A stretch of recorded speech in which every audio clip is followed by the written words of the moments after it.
என்னங்க பென்ஸை காணோம், browsing centre திறந்து போட்டு எங்க போனா? இங்கேயும் எங்கேயும் காணுமே. எங்க போய் யார்கிட்டயாவது கேட்போமா? என்னடா பென்ஸ் என்னாச்சு? நான் முன்னாடி என்ட்ரன்ஸ்ல எல்லாம் பார்த்துட்டு காணோம்னு இங்க வந்து பார்த்தேன். நீ இங்க இருக்க? வாடா சிவா, என் நிலைமையை பாரு. அதான் பார்த்தேன், என்னாச்சு? ப்ரௌசிங் சென்டர் வந்த லேடிஸ் கிட்ட பிரச்சனை பண்ணாங்க. கேட்டதுக்கு அடிச்சிட்டாங்க சிவா. யார் அடிச்சா? அவசியம் ஆளுங்க தான். சரி, நீ எனக்கு ஒரு ஃபோன் பண்ணிக்கலாம். இப்போ எப்படி இருக்கு? ஹாஸ்பிட்டல் போனியா? யாருக்கும் ஃபோன் பண்ணாலும் தோணல. ப்ரௌசிங் சென்டர்ல இருந்த பசங்க ஹாஸ்பிட்டல் கூட்டிட்டு போனாங்க. தட்டி போட்டு மாத்திரை வந்து கொடுத்தாங்க, வாங்கிட்டு வந்திருக்கேன். இப்போ எப்படி இருக்கு வலி?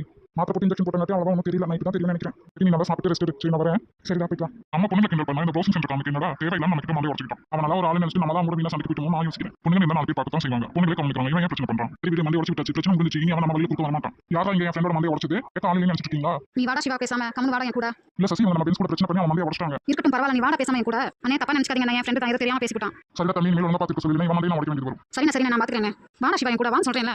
உன்னை ஒரு வழியா வீட்டுக்கு கூட்டிட்டு வந்தாச்சு. உனக்கு என்ன அவ்வளோ கோவம்? அவங்க கூட போய் பிரச்சனை பண்ணிட்டு இருக்க. நீ யார் மேல கை வச்சிருக்க தெரியுமா? தவசி ஆளுங்க மேல ஒரு முறை தான் மன்னிப்பாங்க. இப்போ எனக்காக உன்னை மன்னிச்சிட்டாங்க. நான் உயிரா நினைக்கிற மேல அந்த கடவுளை கை வச்சாலும் சும்மா இட மாட்டேன் சசி. Okay Siva, okay. உன் ஃப்ரெண்டுனே தெரியாம தான் பிரச்சனை பண்ணிருக்காங்க. போய் குளிச்சு ரெடியாக வெளியே போகலாம். ஏதாவது பேசி என்ன சமாதானம் பண்றதுலயே குறியாயிரு. பின்ன என்ன பிரச்சனை பண்ணிட்டா இருக்க முடியும்?